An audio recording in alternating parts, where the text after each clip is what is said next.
Hi, sir. Dr. Sharma.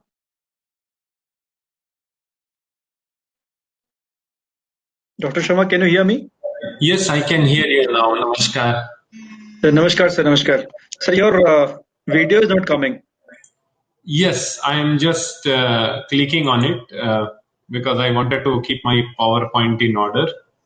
Okay. Yeah. Just a sec.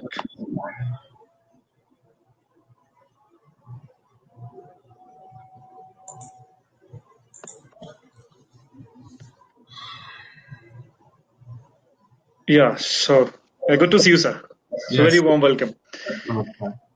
So we have Dr. Jitendra Sharma, who is the CEO and Managing Director of Andhra Pradesh MedTech Zone Limited, and he would be speaking on current scenario of regulation and monitoring of medical devices in India. I'll just give a brief introduction of his profile. So, Dr. Jitendra Sharma is a healthcare technologist and specializes in application of technology and innovations in health products and manufacturing sector. Having started his career at Shri Satya Sai Institute of Higher Medical Sciences, his experience includes at AIIMS, New Delhi, at the World Bank, and at the WHO headquarters, Geneva. In 2012, he was established the Healthcare Technology Division at NHSRC, Ministry of Health, Government of India, and was the founder, director of India's first and only WHO collaborating center for medical devices. As part of his work, he proposed setting up of Asia's first medical equipment manufacturing zone and is the founder, managing director of and CEO of Andhra Pradesh MedTech Zone Limited, Visakhapatnam. He also set up Dr. APJ Abdul Kalam Institute of Technology, a government of India funded Technology Policy Institute and National Medical Devices Promotion Council under Minister of Commerce, Government of India. He is the founder chairman of Medivalley Incubator under Atal Incubation Mission at Niti Aayog and BioValley Incubator under Department of Biotechnology, Government of India. He is a chairperson of National Biomedical Skill Council under National Skill Development Agency. Dr. Sharma has been appointed as a distinguished senior fellow at National Institute of Transforming India, which is Government of India's Central Policy Making Institute. He is adjunct faculty at University of Adelaide, Australia, and supports the World Health Organization headquarters in Geneva as expert advisor for medical technology on technical matters. He has authored 2 books and 20 research papers. He has been designer and coordinator for several technology-intensive programs in India and teaches courses on technology policy globally. He was awarded the European Union India Young Leaders Award at European Union Parliament for his distinguished work.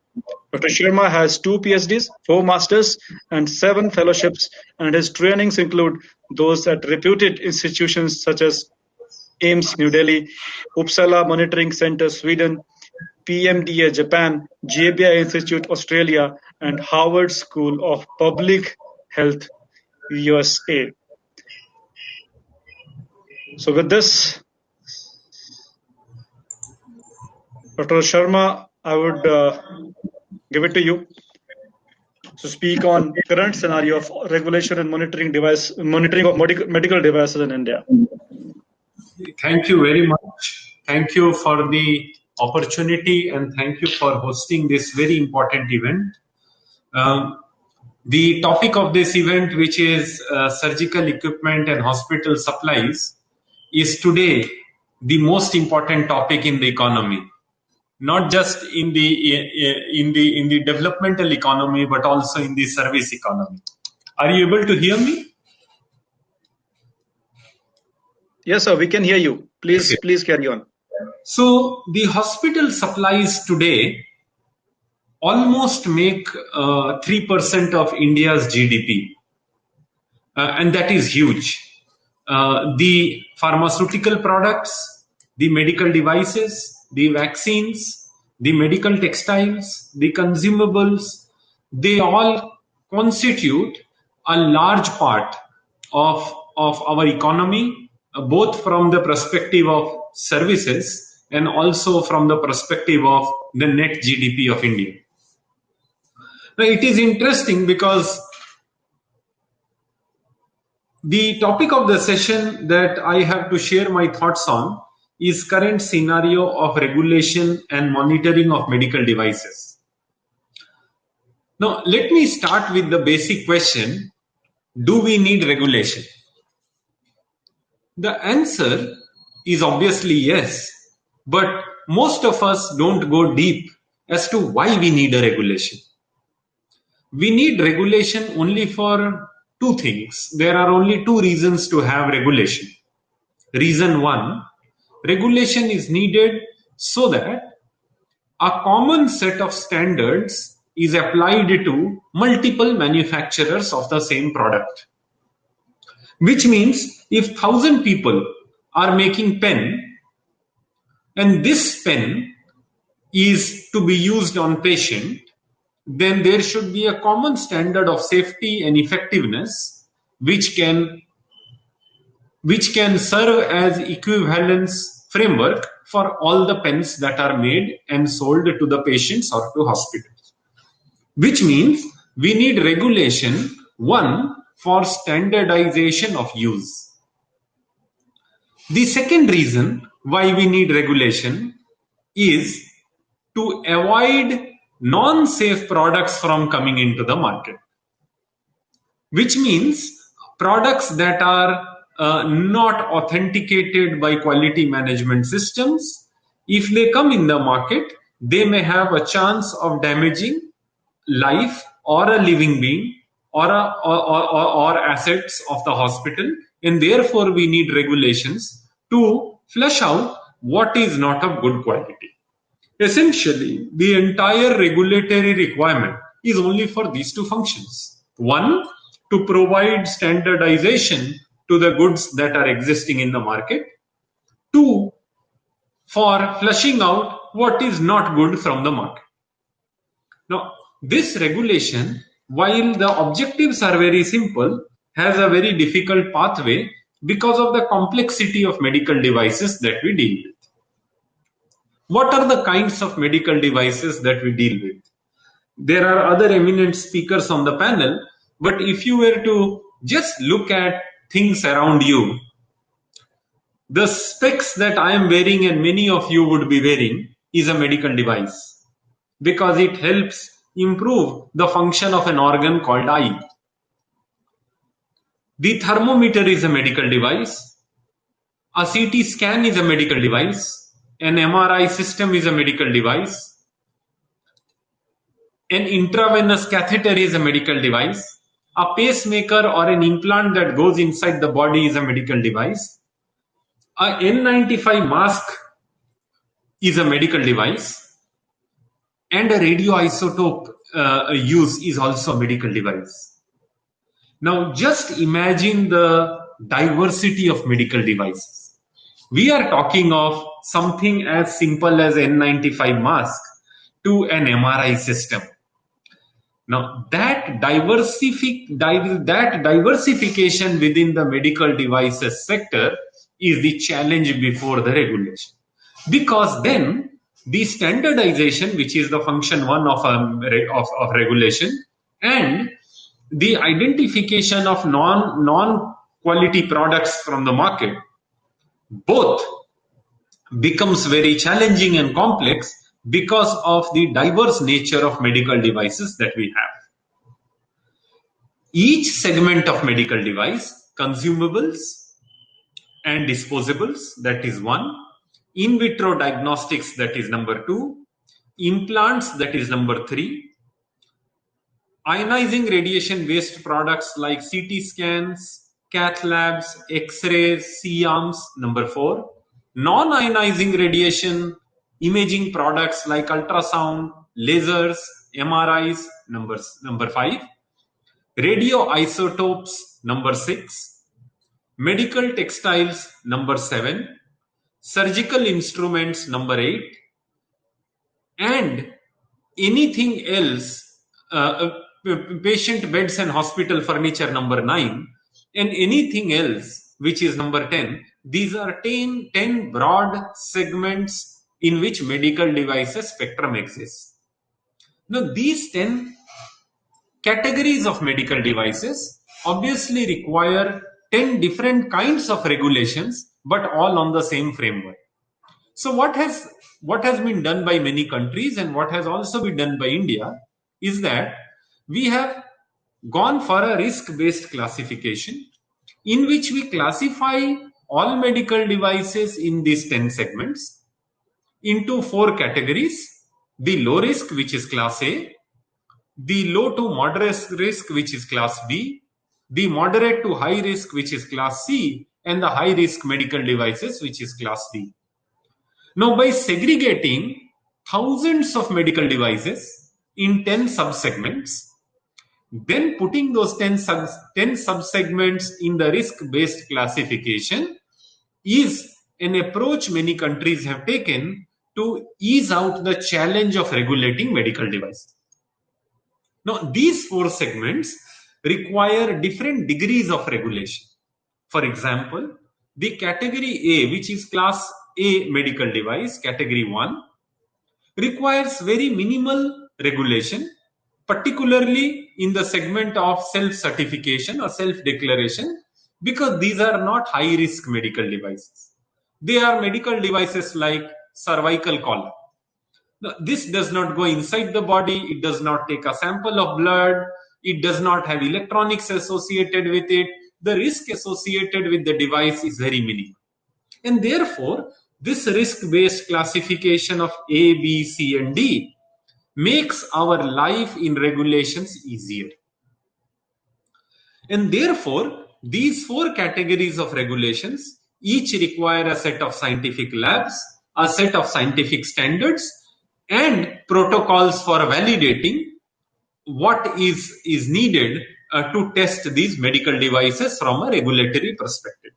And that is why you will hear that while an in vitro diagnostic kit goes to National Institute of AIDS Research or National Institute of Virology, Pune under ICMR, a medical textile product like N95 mask goes to Citra or Ordnance Factory or somewhere else for testing. It is because of the diversified nature of the regulatory requirements. That is the first point in regulation, which is A, B, C, and D, 4 categories, each following their set of standards. The second column of regulation is a regulator will regulate a medical device, say this pen, only if there are standards existing on the quality, safety, and efficacy of this pen, and only when these standards have been tested and certified in a laboratory accredited for this purpose. Which brings us to the column 2 of regulation, which is standards. Now, standards have 2 dimensions. One is the international dimension and one is the national dimension. Why international dimension? Now, international dimension in standards is necessary because if an ECG machine or a defibrillator, for example, is required to be safe in India, it has to be also safe in Afghanistan or Algeria or America, because these medical devices work on the global principles of electronic safety, electrical safety, electromagnetic interference, and so on. And that is why institutions like IEC, the International Electrotechnical Commission, the institutions like GMP, institutions like that provide for GMP, institutions like ASTM standards, ISO standards, these international standards provide for a global benchmarking of safety and compliance with respect to medical devices. But these international standards have to be notified by a national agency. That is where we come to the national framework on standard setting. In India, the National Center for Establishing Standards for Medical Devices is the Bureau of Indian Standards. Now, the Bureau of Indian Standards in last 4 years have done a stupendous job of putting up internationally harmonized standards for large number of medical devices. Therefore, when any medical device is having a national body to set its standards, harmonized with international standards, that is the second column of regulation. Because finally, it is compliance to these standards measured by a testing lab, notified by the regulator, which will lead to certification of the product by the regulator. The third column of the regulatory pathway are the laboratories that are there to certify a medical device for these standards. These laboratories are certified both by national and international accreditation norms. In India, it is the NABL accreditation that most laboratories follow, but there are a large number of international accreditations also, such as A2LA, ASTM, and so on. Now, these national accredited labs, and that is where the role of NABL comes, the National Accreditation Board for Laboratories. The NABL certifies laboratories to work as fully accredited labs to check the standards compliance in a product. This makes NABL notified labs, NABL accredited labs, as the third vertical of regulation. And therefore, the regulatory pathway in medical devices has to be seen across these three columns. Column 1, which are the thousands of medical devices clubbed under 10 categories. These 10 categories, including the thousands of devices clubbed under 4 risk categories, because 10 are functional categories. The 4 risk categories of regulation, the class A, B, C, and D. The second column is the standard setting institution that sets standards of safety and compliance for these medical devices, which is column 1. And the third column of regulation is the NABL accredited lab that checks the compliance of a medical device vis-a-vis the standards. Now, when any country puts these 3 columns in line in a synchronized manner, that leads to a regulatory compliance and regulatory systems development in a country. Fortunately, India has been progressive to put up the medical devices rules through the CDSCO, the BIS doing, which is column 1, the BIS setting the standards, which is column 2, and the NABL accreditation to the authorized labs for providing the compliance testing, which is column 3. And therefore, as a regulatory system framework, we are doing well as a country. Although there are spaces and areas for improvement, but the systemic framework exists in India. Now, what happens when a product which is classified in column 1, say class C, meets the standard which is column 2 and has been tested by a regulatory regulator notified lab, NABL accredited lab, which is column 3, and goes out in the market? Does it mean the product will have no failures? No. Does it mean the product will have no risk? No. Does it mean that the product will be working 100% at 100% efficiency at 100% of the time? No. Because eventually these are all medical, these are all machinery, equipment, devices that have machines behind them and not just humans. And they may fail. And therefore, if the risk of failure is more than the risk of failure pronounced in the packaging of the machine, that leads to monitoring. Because if you don't monitor and the products are there in the market, and if their risk ratio or the number of risks they are putting up is very high, then it would lead to damage to the life and may lead to loss of life of the patients. And therefore, monitoring of medical devices is the 4th pillar of regulation. Just like there are 3 pillars of constitution, the executive, the legislative, and the judiciary, and we call media as the 4th pillar of democracy. In medical devices regulation, the 4th pillar of regulation is monitoring and vigilance. Medical devices safety monitoring is known as materiovigilance. The adverse drug event monitoring of pharmaceutical products is known as pharmacovigilance. Similarly, because it is materials and instrumentations and devices that whose risk has to be monitored, the 4th pillar of regulation is known as materiovigilance. In materiovigilance, which is operated through the International Pharmacopoeia Commission under the Ministry of Health, supported by multiple institutions like ours, Sri Chitra Institute, Trivandrum, and so on, the materiovigilance performs the job of monitoring of the adverse events of devices in the market, such that if in case there are any lacunas in the device, if there are any chances of risk in the device, that is brought to the notice of the regulator, the healthcare provider, and the device manufacturer for improvement. If improvement cannot be done, for recall, and if recall is done, then leading to either cancellation of market authorization or re-award of market authorization once those factors have been eliminated from the device. And therefore, this entire regulatory framework of medical devices has to be seen from these four pillars. Now, what we have done at AMTZ, and some of you may be able to see behind me on the screen the parts of AMTZ facility, we are a campus where we have tried to put these four pillars together. Because in this campus, we have Technical Secretariat for drafting of medical devices standards for BIS. We have the manufacturers who classify their device and make the device, which is column 1. We have column 2, where we work on the standard drafting for BIS. We have column 3, all the laboratories that are needed for medical devices testing. If there is one campus today where all medical devices can be tested through accredited agencies and laboratories, it is this campus of AMTZ. You can see some of the labs behind. And we provide the training and safeguards on material vigilance, putting the system together of good regulatory compliance. So if I may share my screen, I will just like to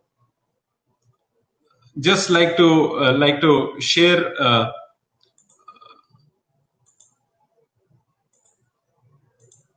I'm unable to share. Sir, you can Yes. you can go on present. You can see my screen now?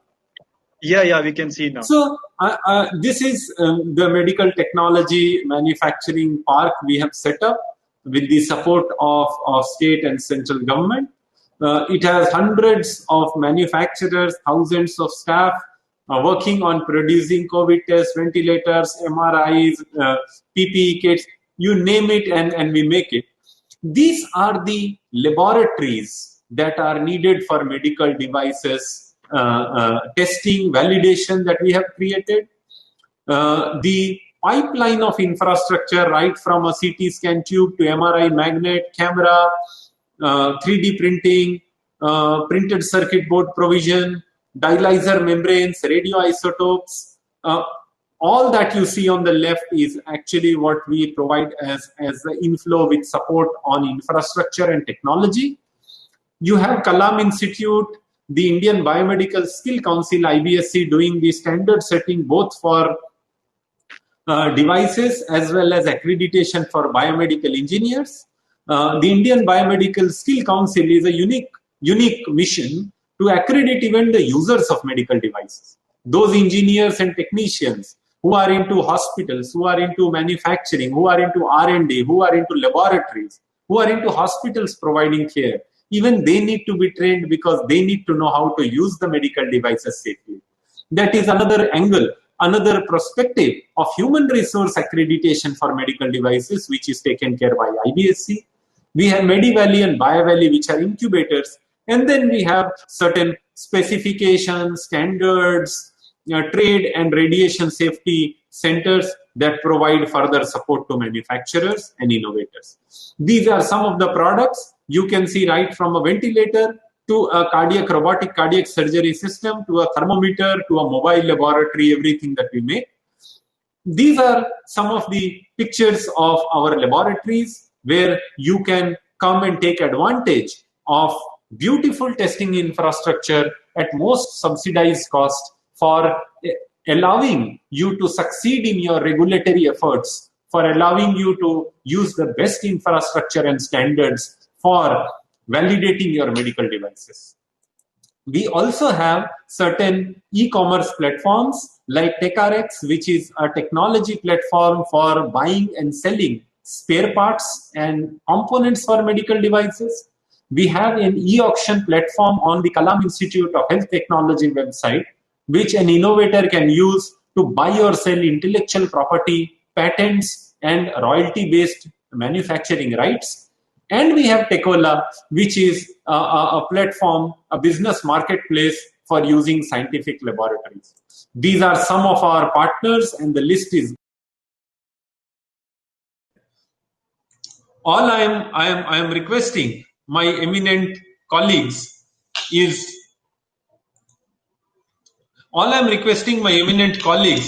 to know that regulation does not exist and work in a silo.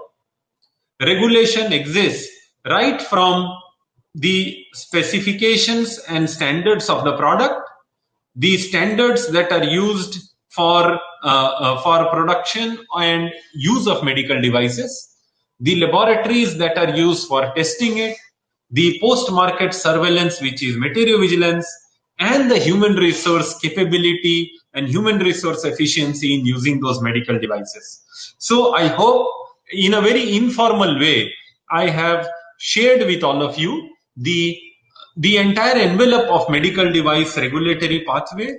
We are having in front of us a very challenging times because of multiple health challenges that has hit the world and the community. And medical devices is a life-saving instrument if used effectively, if used of good quality, and therefore in your efforts to promote, make, endeavor to R&D and accelerate in producing world-class medical devices, if there is any support that is required from me and from the group of institutions I head, it will be our pleasure to work with you and support you. Thank you. Jai Hind, and over to you.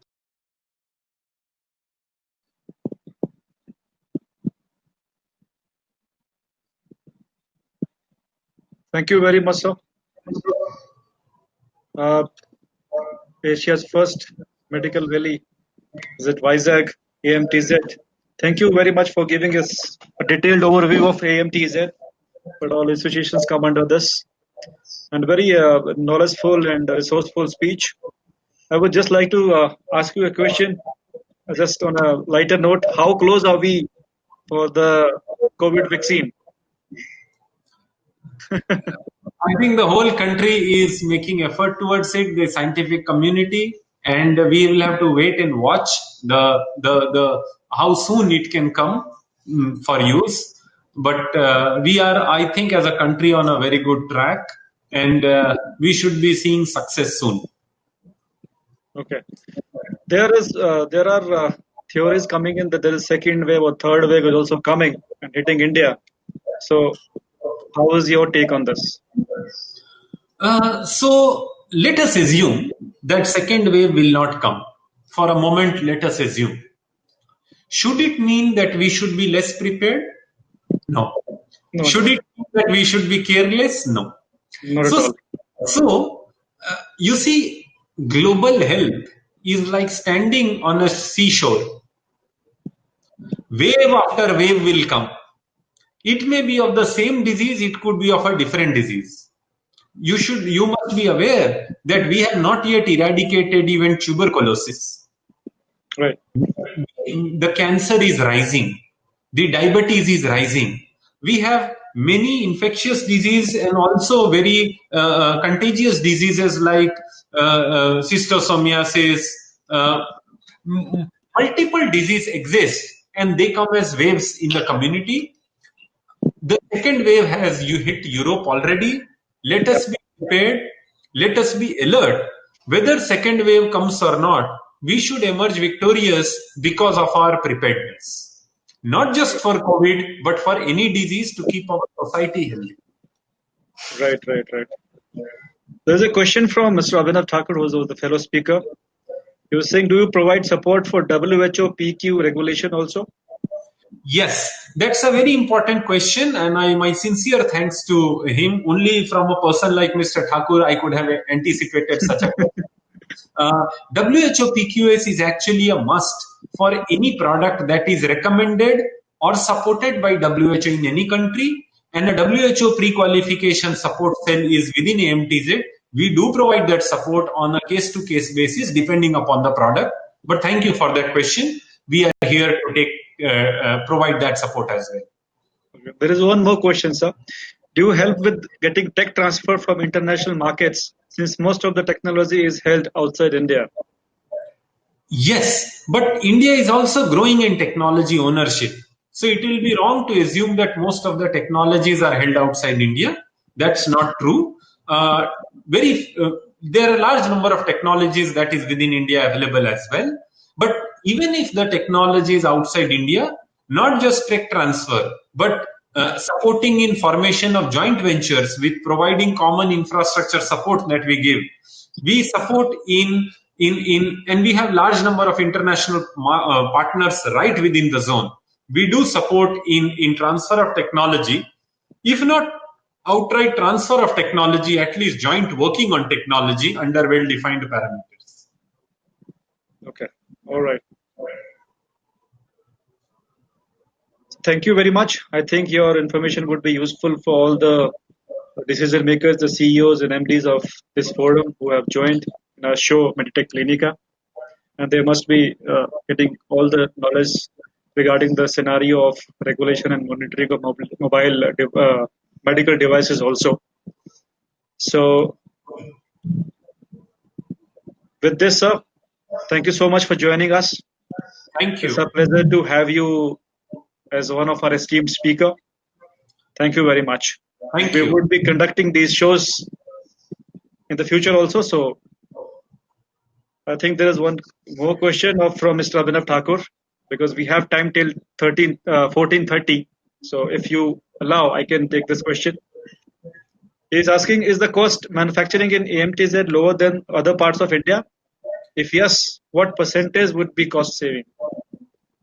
So, because of the common infrastructure of testing labs, instrument, machinery support that we provide, the cost of manufacturing in AMTZ is at least 30 to 40% less than other parts of the world and other parts of the country. However, if it is a very high technology intensive product, the entrepreneur or the industry partner has to invest a lot initially on the knowledge and science. And therefore, its lower cost may not be visible immediately, but over a short to middle term a period of time. But Yeah. there is a substantial reduction in cost of manufacturing of medical devices at AMTZ simply because we provide for all the support. Okay. All right, sir. Thank you so much. Right. Thank you so much for joining us. Thanks a lot.